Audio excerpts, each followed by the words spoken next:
What is up, YouTube? How is everybody this fine day?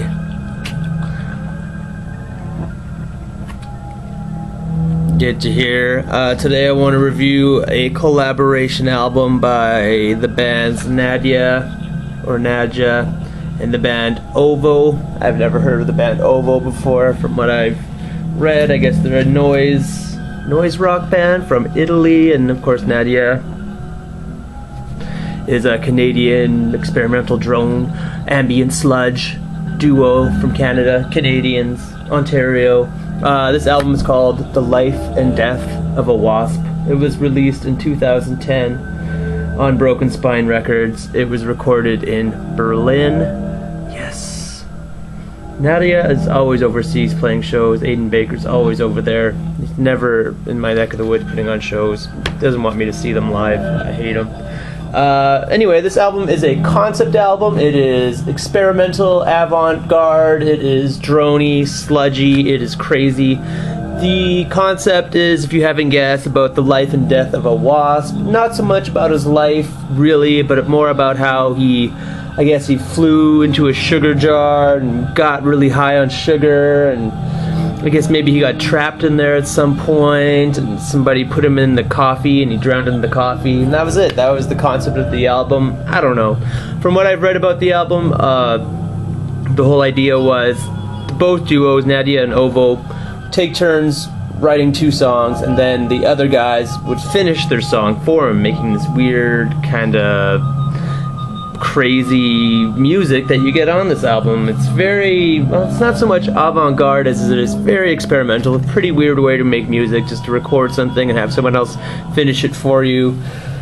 Lots of crazy things on here. First of all, it is a drone album. You do have the typical Nadja, you know, droning on here, the nice warm deep tones, the bass, the guitars. It takes its time, very glacial, very slow paced, a lot of humming and moaning and groaning from the guitars. Very cool stuff there. These guys do that very well. And then the Ovo kind of side of it, they added this kind of percussion, this kind of sometimes very tribal, aggressive drumming. And other times the drumming can be very, very sparse and slow and takes its time. And it also, Ovo also add one of the kind of detracting elements of the album is these crazy vocals. This girl in the band keeps doing these crazy kind of demonic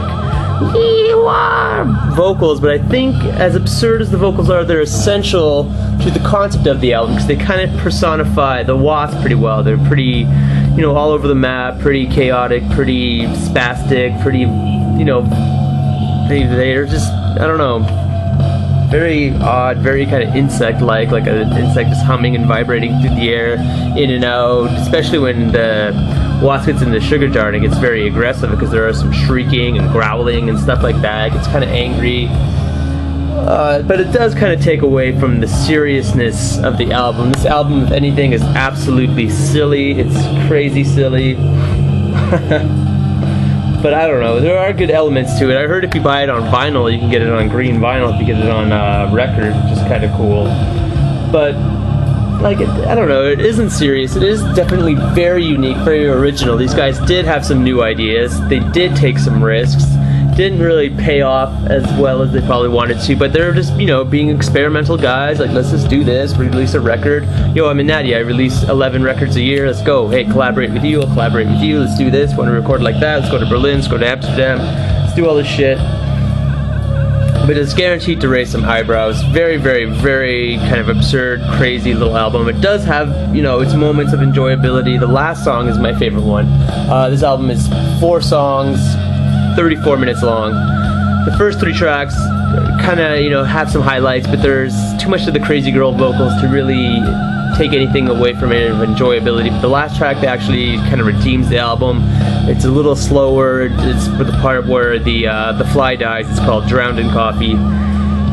It's 12 minutes long, and it kind of redeems the album. It's a very good track. If I could recommend one track to listen to, it'd probably be the last track if you're a fan of, like, you know, experimental drone music, ambient sludge, whatever the fuck you want to call it. Cover art's pretty cool though. I don't know, is that the Wasp there? Something crazy, something somebody on LSD would probably paint. And then I don't know what the fuck that is. I think that's a coffee cup on a girl's head. She's holding a spear, and there's an angry spirit flying around. I don't know. And then just some credits recorded and mixed by Boris Wildoff and mastered by James Plotkin. James Plotkin's a cool guy. I'm gonna check out that website right away, check out more artwork. Life and Death of a Wasp. Yeah, but like I said, totally absurd album. The songs range from 5 minutes to 12 minutes. You know, it's not formulaic. It's definitely not your standard drone album. It's nothing you really... Well, it's some stuff you've heard before, but not in this kind of silly manner. I don't know how serious they were when they made it. But there were parts of it I enjoyed. It's not a bad album. Like I said, totally unique.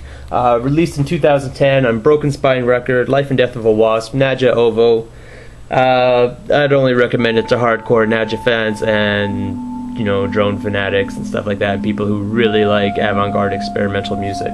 Other than that, hey, what are you doing?